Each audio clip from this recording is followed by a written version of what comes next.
Vijana wengi haswa wa kike huwa na mahitaji na masaibu mengi, huku wakilazimika kupitia changamoto katika kiwango cha kubarehe kama vile mimba za mapema ambazo huathiri afya zao na hata ndoto. Kulingana na utafiti wa afya wa mwaka 2014, asilimia 15 ya wanawake kati ya umri wa miaka 15 na 19 walibainika kuwa ni wazazi angalau kwa mara moja. Mapenzi, mimba isiyotakikana na uzazi wa mapema ukisalia kuwa ndoda sugu miongoni mwa wanawake wachanga na wasichana mabarehe, na ikisalia kuwa changamoto kwa wazazi mabarehe haswa kimawazo kwa kutokubalika na kutengwa na wazazi, jamii na hata wenzao. Na kwa kuwapa bega la faraja, Susan Gitau, mtaalamu wa masuala ya kisaikolojia, amezindua mradi uitwao Susan Gitau Counseling Foundation katika juhudi za kuwapa wasichana hawa matumaini tena hata baada ya kuteleza. Kwa pamoja, kwa hivyo ndio tuliwaambia huyo mmoja umepata, usifanye nini? Usiongeze mwingine for now. Kwa msukumo wa kutoa kwenye jamii, akilenga sana walio katika tabaka la chini, kwani hata naye ameinuka pasi na kuwa ametoka katika kitongoji duni cha Kiandutu mjini Thika. But it was prompted by the rising number of teen mothers, especially in slum villages around Thika, that is Kiandutu, Gashagi, Umoja and Matharao. So I felt I shouldn't wait for funding, I should start with what I have. And I felt if I raise the awareness, if I do evidence-based intervention in terms of counseling and promotion of life skills among the teen mothers, it would actually go a long way in helping them know who they are, accept who they are, and above all, prevent themselves from getting pregnant.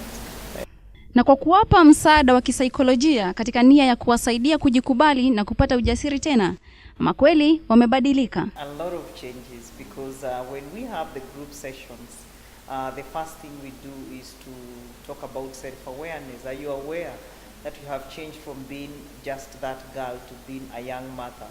So that, you know, it's not just about you alone, there is also a child here. Those that came the first day, they confessed that they were actually beating their children and leaving them, and some were thinking of killing them, and others were thinking of hiding them because they did not want that other people in the villages to say that they are mothers, because they were still feeling they are not yet responsible enough and capable of taking care of others apart from themselves. We have also seen them become very positive-minded, thinking of doing something, because majority of them were also a bigger burden to their parents and the community, and we had seen some of them starting to go to the streets so that they can be able to get money from men to feed for their children. So now they are saying that is a bygone. And we are very happy because we know they were not only going there to be exploited sexually, but they would maybe even come out with STIs, that is sexually transmitted infections, and probably HIV.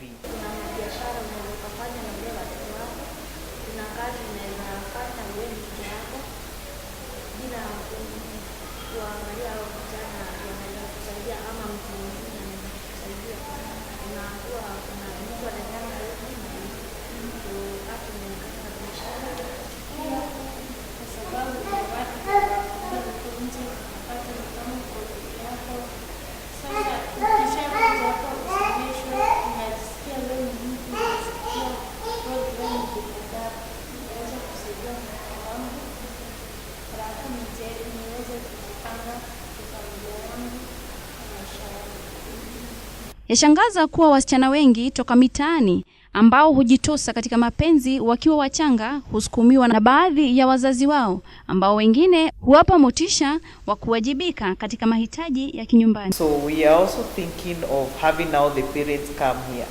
We now want the parents to be the next group that comes to Africana College, because we have discovered majority of these girls, 70% of them, they actually went and got pregnant because their mothers or their fathers were telling them they are old enough to start contributing financially to the family welfare.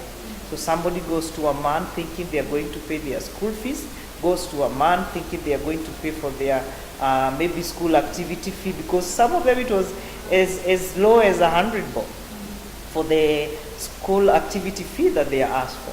So they have, we have discovered the parents have also played a role. So we are thinking of doing parental guidance indiscriminatively. We want to call both men and women because we also want them to take responsibility.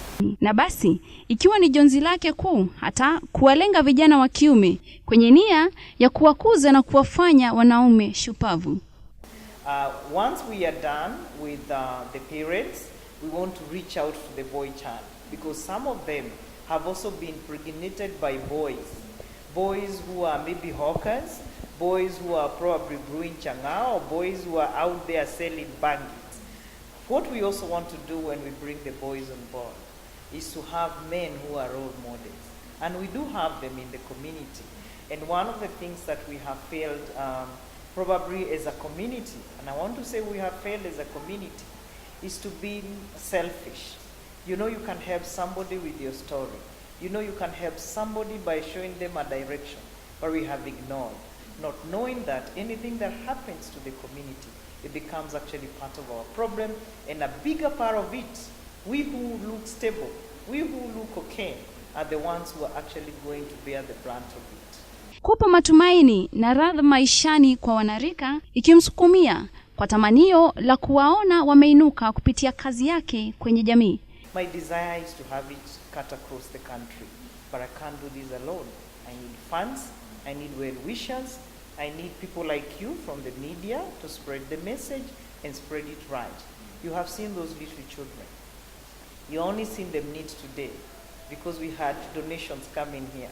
You have seen those teen mothers need because we had people bringing the clothes. But that's the dependency I would not want to create in them. And if the whole country knows the biggest problem we have today, it's because dependency is still a big issue in the developing nations. And it's also the biggest contributor of lack of peace, or what we call conflict. It is also the biggest contributor to poverty. And I have realized as a counseling psychology, the mindset is very powerful. Do our leaders also need some mind change, you know, lectures, sensitization? I am willing to do that. And when I look at our country and I think people are thinking it's so difficult to eradicate poverty, for me I would say a big no.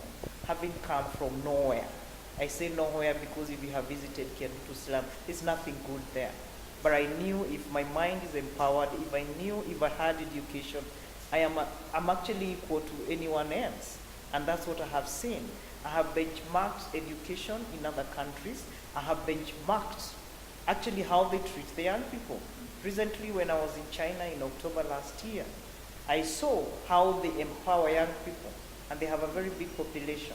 So in Kenya, my desire is also to do that. And the people that I like and feel easy to work with are the young people, because they're very receptive and they are very flexible. You have seen them. You can't think some of them are primary school dropouts because of the way they are confident now, expressing themselves. I don't have to vie for a political position because maybe I'm very good in what I do, but can I be given an ear? And then I show them how you do grassroots community empowerment, beginning with the ones that are vulnerable like the teen moms.